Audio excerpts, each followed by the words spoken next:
I told you the highest paid actor in the world once had only $10 to his name? What if I told you he went from a prison cell to the biggest movie star on the planet? This isn't a comeback story. This is a story about how Robert Downey Jr. lost everything and got it all back. And in this video, we are going to give you his exact blueprint. People know Robert Downey Jr. as Iron Man, the charming, witty billionaire who saves the world. Before the suits and the billions, there was a man who lost it all: career, his money, his freedom, and his family. The world has written him off, and for good reason. What happened next is what nobody saw coming. 30-minute video is a deep dive into the 4 principles he used to reinvent his life, his career, and become a billionaire.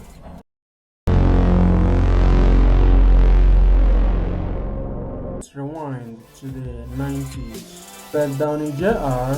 was the golden boy of Hollywood. Superstar with a promising career.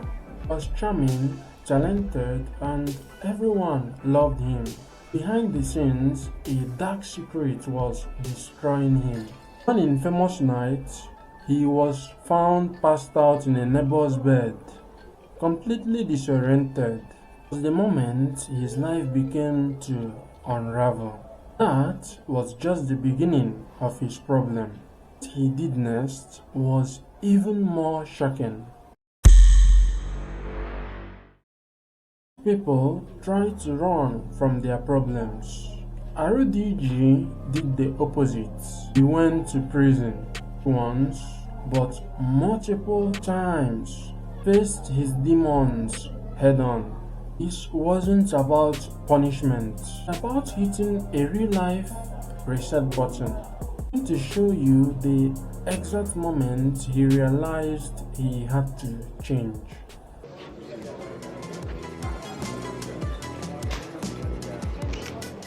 Downey, how are you doing today?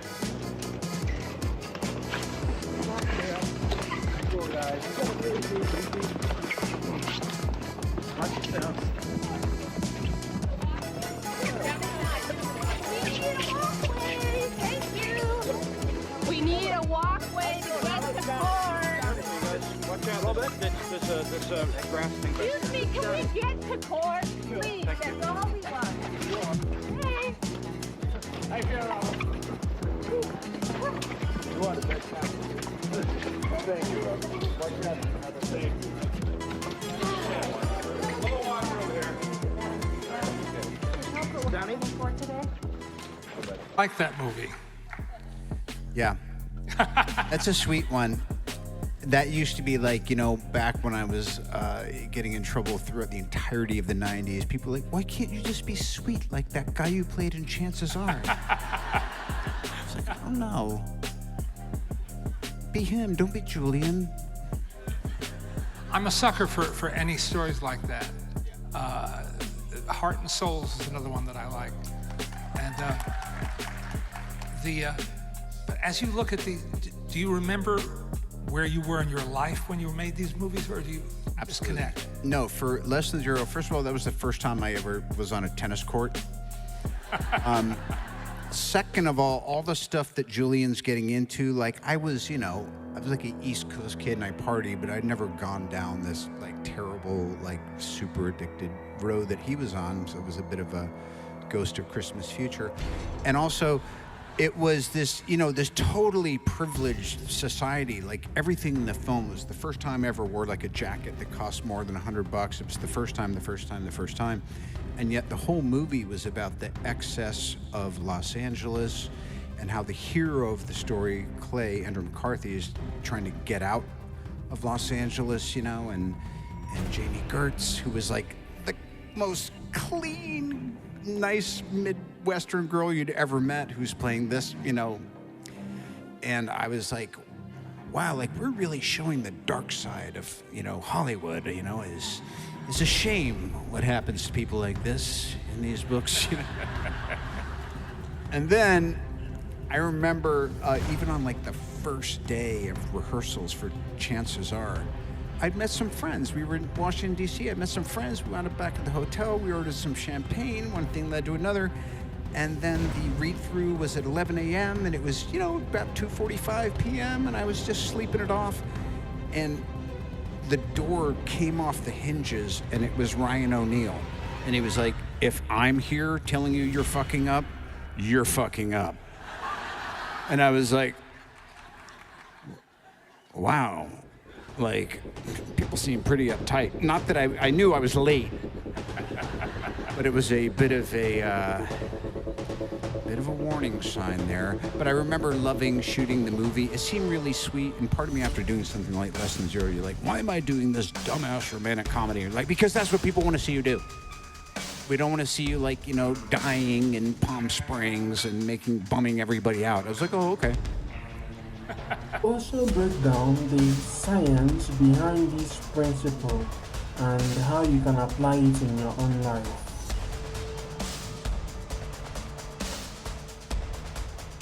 Years of a public battle with addiction, DJ was at his lowest. Life left him, no money, no job, and Hollywood has slammed the door on his face. He was on the verge of losing his life. In a moment of pure desperation, he made a decision that would change everything. A decision so simple, yet so profound, it saved him. You won't believe what it was.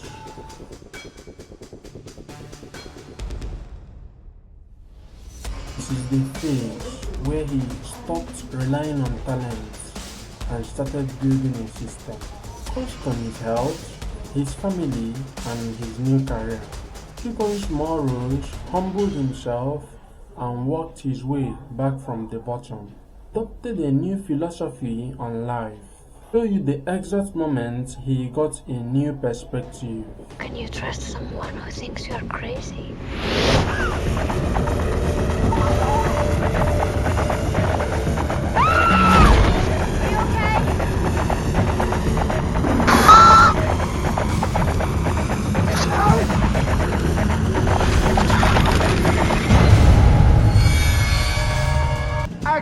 I would say it's kind of a return to both old thrillers or ghost stories, but it's played with some realism, so when these supernatural elements come in, it's scary. The script was really well written and really interesting because it's very character driven. It's not like a, you know, all CGI ghost movie. Are you okay? I got the script from Joel Silver. He asked me to read it, and he told me it's a horror movie, so I didn't really know what to expect. And I was pleasantly surprised as I started to read it because it was more than what I expected from a horror movie. There was really a story there and a character. It was a real woman who was very complicated, intelligent, and in a really bad situation, and I found myself being attracted to her. Miranda Gray, that's her name. She is a doctor at the Woodward Institute for Women, and it's a hospital that treats women who are diagnosed as criminally insane. She's very well educated, very bright, and sort of does her job by the numbers, by the book. One night, something very mysterious happens to her.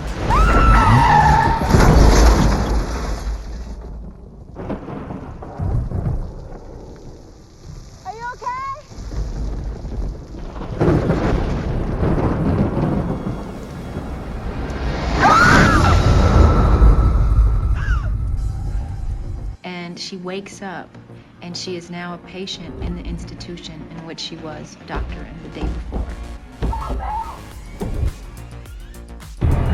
I told all this to the other officer. Which other officer? From Vallejo. You remember his name? No, but it was right after the murder at the lake. And what did you tell this officer? I told him that I'd gone to Salt Point that weekend to skin dive, that I was alone, but I met a couple there. I have their names at home if you want. That would be great, Arthur. Lee. What? Lee. Nobody calls me Arthur. Also, that day when I came home, my neighbor saw me. It was around 4. but I forgot to tell the other officer that. Neighbor's name? Bill White. He died a week or so afterwards. Heart attack, so I didn't think to call to follow up.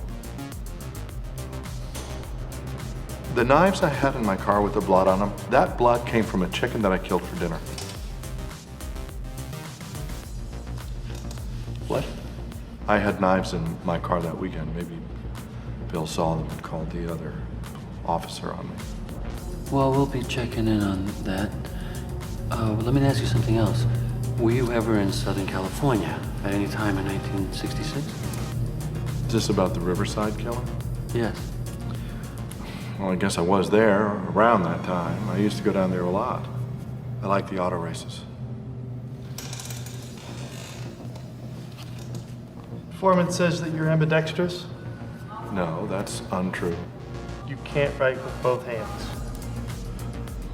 My teachers tried to make me when I was a kid, but I couldn't. I'm left-handed. He also said that you made statements about killing school children. That is horrible. That's a horrible thing to say. So you aren't angry about being fired from Valley Springs for touching your students?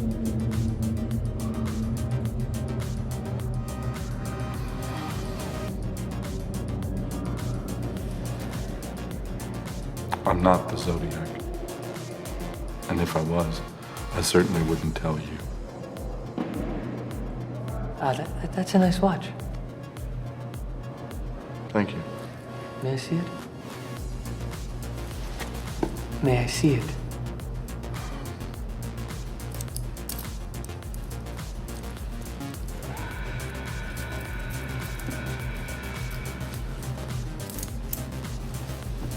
Where'd you get it?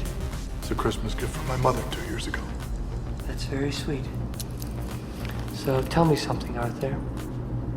You don't remember anyone you might have had a conversation with regarding the Zodiac?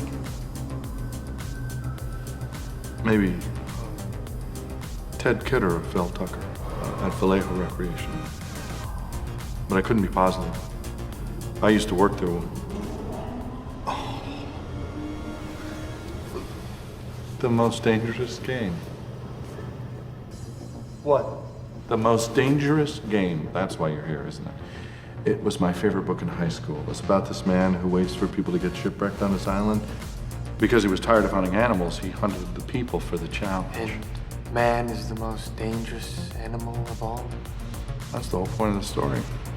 Also reveal the one person who stood by him and what that support meant for his comeback. Days of grinding, a strange opportunity came up. A book movie about a billionaire in a metal suit.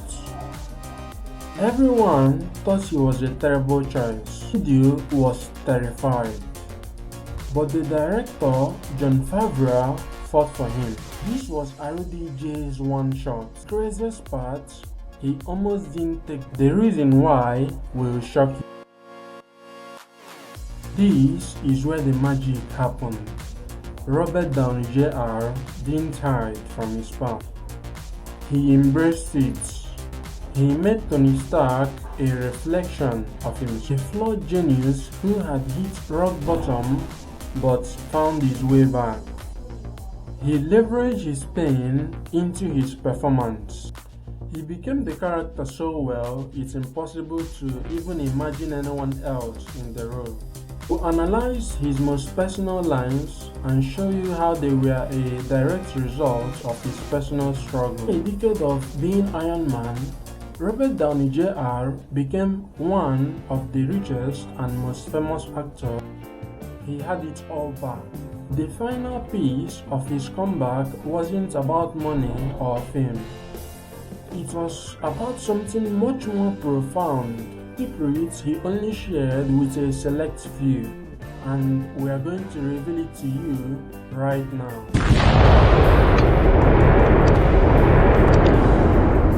The final principle is simple. Robert Downey Jr. is now a philanthropist and a mentor. He uses his platform to inspire and help people overcome their struggle. He created a foundation to help clean up the planet and support others who are going through a difficult time. Realized that the greatest comeback wasn't for himself, but for others too. This story isn't about being perfect, it's about being human. It's about losing everything and finding the strength to rebuild. Robert Downey Jr. proved that you can't be judged by your lowest moments. You are judged by what you do next. More videos like this and want to learn from the best, subscribe to the channel and hit the notification bell.